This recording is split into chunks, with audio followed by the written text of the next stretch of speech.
Hey guys, thisvthattv here, and I want to talk to you guys about shattered expectations. So usually I go into something just plainly just blank, like a blank slate. I don't really have any big expectations other than what I've been able to gather from a show's list of genres or the cover art that a series uses to promote itself, and how I kind of judge the animation based on that, and of course the plot synopsis. But my expectations are generally not too high when I go into something that I've never seen before. That's not the case when I'm watching something that's either based on something or more usually a sequel to something that I've already seen.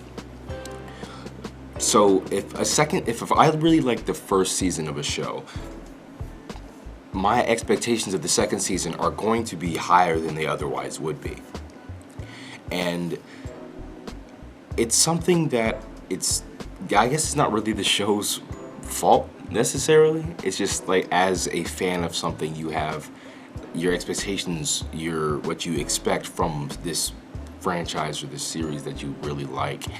It's just higher, it's just naturally higher because you just expect more. It's something that provided you with a lot of enjoyment the first time around, so the next time, of course, you'd expect at least the same level of quality, right? But I've come to see that it hasn't happened too often. I'm not one of those people that really think that, oh, the second season or the second movie is always worse than the first season. Now, it can be, yes, it can be, but always, no. And even if it is slightly worse, a lot of times, like, people will say, oh, the second season wasn't as good. It's good enough. But recently, well, that's not incredibly recently, but recently enough, I've seen some more shows that have really shattered my expectations for another season in a really, really bad way. For example, Tokyo Ghoul. I subtly hinted at this during my 12 days of anime series, where I just flashed a picture on the screen. But I really, really liked the first season of Tokyo Ghoul. I found it to be incredibly entertaining. Far from perfect, certainly.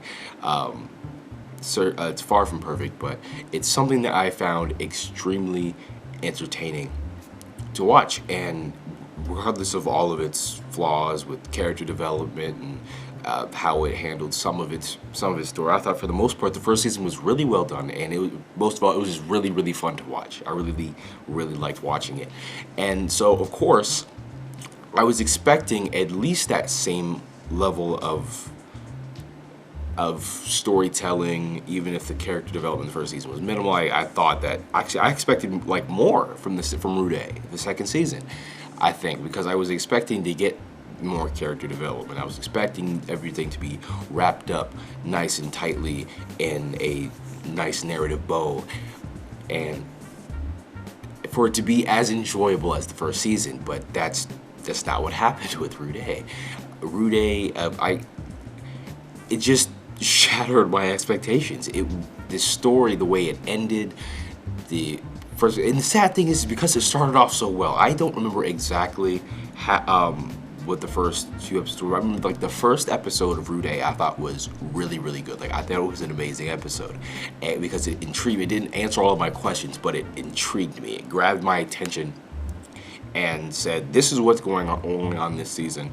And I was like, okay, cool. Now you guys have like 11 more episodes to fill in all the gaps, and they didn't do that. And this is a review of Tokyo Ghoul or me just bashing Tokyo Ghoul, because, like I said, I really loved the first season. Second season, not so much.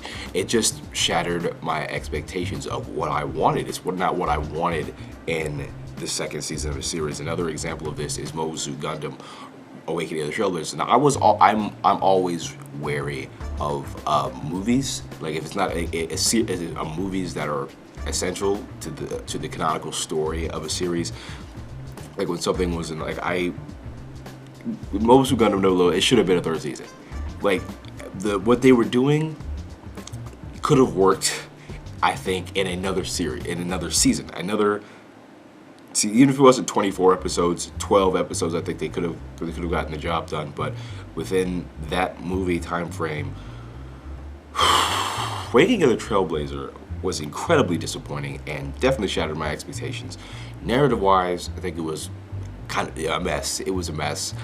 Pacing was awful.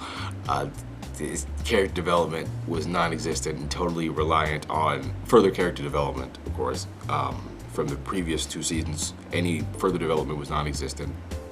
It just, well, nearly non-existent. There was a little bit, if I remember correctly, but it wasn't good. The movie wasn't good. It was almost painful. I was so upset when I was done watching it because of just how high my season, because I really like Momosu Gundam No. And my expectations for the movie, like, I was weary because it was a movie and I was concerned, but my expectations were still high. I expected a gripping, compelling, and well thought out story like had been told in the previous 50 episodes, and it's like they tried to take something that should have been in a 25 or 12 season and just 12 season anime and just condensed it into a movie, and it just didn't work. It really didn't work, and my expectations were shattered again. And those were really the only 2 examples that I can think of where my expectations have been just totally off. Like something like I wasn't like some shows I'm like, okay, I'm a little concerned, my expectations aren't as high, or like the show, it was good, or it was decent, and I'm not incredibly optimistic about how good the second season will be, but I'm watching it because I already watched the first season. I liked it enough to watch the second season, but if the second season isn't great, I'm not going to be surprised, and hope maybe it will be, and I'll be pleasantly surprised. My expectations will be shattered in a good way. But I think like it's weird because now that makes me think of the certain magical index movie, I think it's pronounced Takaru no Index, the Miracle of Edemon, which is a side story. It's a side story movie, and that situation is similar to Momosu Gundam Below, where there's a lot of character development, world building done in the full series. Then there's a total and with everything within the Raildex universe. So you have the Index Season 1, Index Season 2, Railgun or Takaru no Railgun Season. I think I pronounced that right. If I'm not, I apologize.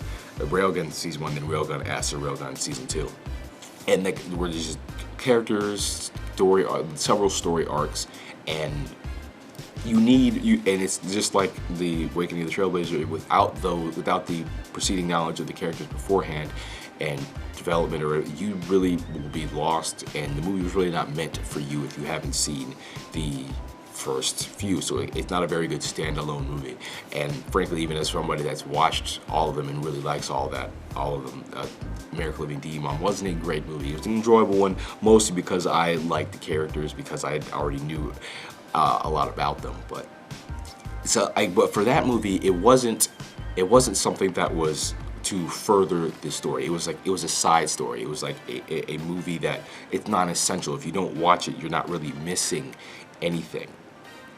And so when I bought the movie because I like Index. I like Index. I'm trying to complete my set actually, and I was so happy when Railgun S got released on Blu-ray. Probably going to be picking up that soon, but anyway, my expectations weren't incredibly high because it wasn't something that was supposed to conclude the series. Like the series didn't end at Index 2 and then just like, okay, stay tuned for the series concluding movie like Awakening of the Trailblazer. But so my expectations were low. So when I watched the movie and it wasn't the greatest thing that I had ever seen, I didn't care. I enjoyed it. I wasn't upset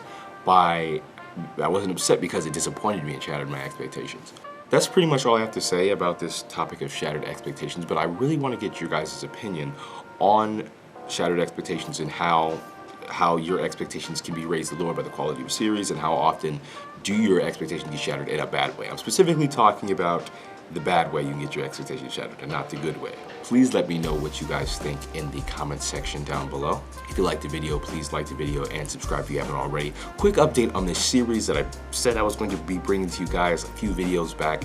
It is coming, should be coming by the end of this month. I'm still working out everything and getting everything structured in the way that I want it to, but I think that you guys will really like it, and it should be coming out later this month. I also have some cool surprises coming to this channel, and I hope that you guys enjoy them. Some cool projects that I'm working on. And so yeah, look forward to those. Once again, I'd like to thank you guys for watching, and I'll talk to you guys later.